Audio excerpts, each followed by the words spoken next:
천지 창조하신 하나님이 믿어지는가? 어떤 이가 성경 내용 중에서 확실히 믿어지는 것만 남겨두고 읽기로 했다. 믿지 못할 내용이 나오면 해당 쪽을 오려냈다. 그랬더니 결국 성경 껍질만 남았다는 우스갯말이 있다. 성경에서 가장 먼저 나오는 말씀은 태초에 하나님이 천지를 창조하시니라이다. 그 말씀이 마치 다른 성경도 믿게 만드는 관문처럼 여겨진다. 믿음장인 히브리서 11장에서도 믿음이 있어야 천지 창조하신 하나님을 안다고 첫 번째로 언급했다. 믿음은 바라는 것들의 실상이요 보이지 않는 것들의 증거니 선진들이 이로써 증거를 얻었느니라. 믿음으로 모든 세계가 하나님의 말씀으로 지어진 줄을 우리가 아나니 보이는 것은 나타난 것으로 말미암아 된 것이 아니니라. 히브리서 11장 1절로 3절. 눈에 보이지 않는 하나님을 사람이 어떻게 믿을 수 있을까? 하나님의 능력이 얼마나 큰지 어떻게 가늠할 수 있을까? 또 하나님은 영원하시고 어디서나 계시며 나의 모든 것을 알고 계심을 어떻게 실감할 수 있을까? 과연 하나님에 대해 나는 얼마나 알고 있는가? 세상은 창조 세계의 비밀을 이해할 수 없고 풀 수도 없다. 그 결과 스스로 생겨났다는 뜻인 자연이라고 지칭한다. 그러나 성경에는 한 번도 자연이라고 표현하지 않았다. 왜냐하면 지은이를 알고 있기 때문에 하나님이 창조하신 만물이라고 적었다. 편의상 자연 다큐멘터리를 볼 때 나는 창조주 하나님을 만난다. 막연한 믿음은 그분이 창조하신 세계를 보면서 확실해지곤 한다. 미물에게 각각 살아갈 방식을 주신 하나님의 능력과 세심함에 탐복하며 찬양을 드린다. 우리는 만물을 통해 하나님의 증거를 부인할 수가 없다. 하나님의 진노가 불의로 진리를 막는 사람들의 모든 경건하지 않음과 불의에 대하여 하늘로부터 나타나나니 이는 하나님을 알만한 것이 그들 속에 보임이라. 하나님께서 이를 그들에게 보이셨느니라. 창세로부터 그의 보이지 아니하는 것들 곧 그의 영원하신 능력과 신성이 그가 만드신 만물에 분명히 보여 알려졌나니 그러므로 그들이 핑계하지 못할지니라.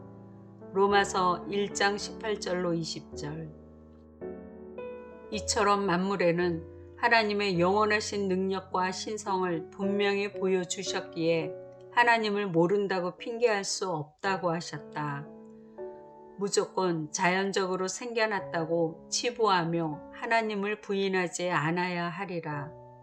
내게 믿음을 주셔서 모든 세계를 지으신 하나님을 알게 하시니 참 감사하다. 한편 상대적으로 내가 얼마나 작은 존재라는 것을 깨닫는다.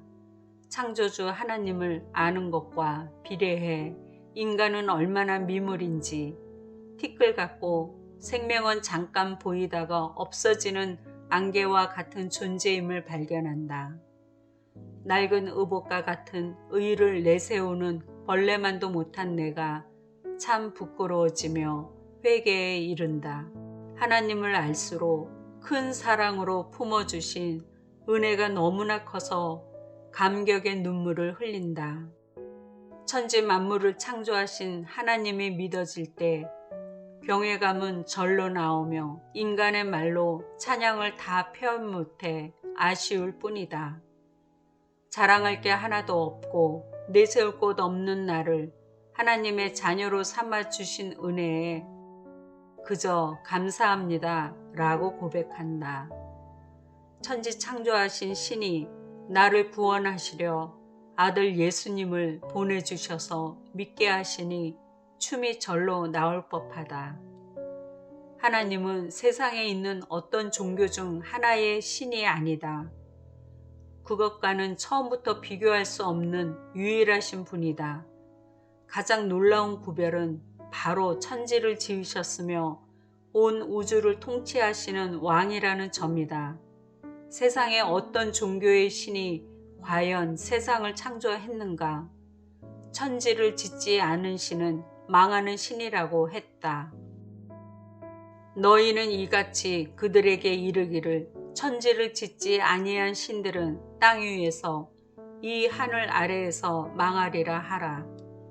여호와께서 그의 권능으로 땅을 지으셨고 그의 지혜로 세계를 세우셨고 그의 명철로 하늘을 펴셨으며 그가 목소리를 내신즉 하늘에 많은 물이 생기나니 그는 땅끝에서 구름이 오르게 하시며 비를 위하여 번개치게 하시며 그 곳간에서 바람을 내시거늘 사람마다 어리석고 무식하도다.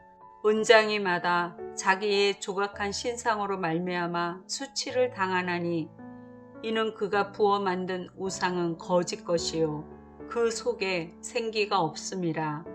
그것들은 헛것이요 망령되이 만든 것인즉 징벌하실 때에 멸망할 것이나. 예레미야 10장 11절로 15절. 세상의 신은 우상이고 거짓이다. 사람이 만든 천지를 짓지 아니한 신이다. 오직 하나님만이 유일하시고 참된 신이다. 고난을 당한 욥과 세 친구들의 팽팽한 변론을 들으신 하나님은 폭풍우 가운데에서 나타나셔서 욥에게 답해보라고 많은 질문을 던지셨다. 질문의 주제는 창조에 관한 것이었다. 내가 땅에 기초를 놓을 때 내가 어디 있었느냐? 내가 깨달아 알았거든 말할지니라. 누가 그것의 도량법을 정하였는지, 누가 그 줄을 그것의 위에 띄었는지 내가 아느냐? 그것의 주추는 무엇 위에 세웠으며 그 모퉁이 돌을 누가 놓았느냐? 그때의 새벽별들이 기뻐 노래하며 하나님의 아들들이 다 기뻐 소리를 질렀느니라. 바다가 그 모태에서 터져 나올 때에 문으로 그것을 가둔 자가 누구냐? 그때에 내가 구름으로 그 옷을 만들고 흑암으로 그 강보를 만들고 한계를 정하여 문빗장을 지르고 이르기를 내가 여기까지 오고 더 넘어가지 못하리니 내 높은 파도가 여기서 그칠지니라 하였노라. 내가 너의 날에 아침에게 명령하였느냐? 새벽에게 그 자리를 일러주었느냐? 그것으로 땅끝을 붙잡고 악한 자들을 그 땅에서 떨쳐버린 일이 있었느냐? 욥기 38장 4절로 13절. 천지를 창조하신 비밀들에 대해 욥은 결코 대답을 할 수 없었다. 하나님에 대해 귀로만 들었던 욥은 비로소 눈으로 보는 입체적인 하나님을 경험하게 되었다. 무지한 말로 이치를 가리려 했음을 회개했다. 참으로 천지를 창조하신 하나님을 아는 것은 엄청난 기쁨이요 감격이다. 그 믿음은 은혜이며 복되다. 이는 만물이 주에게서 나오고 주로 말미암고 주에게로 돌아감이라. 그에게 영광이 세세에 있을지어다. 아멘. 로마서 11장 36절.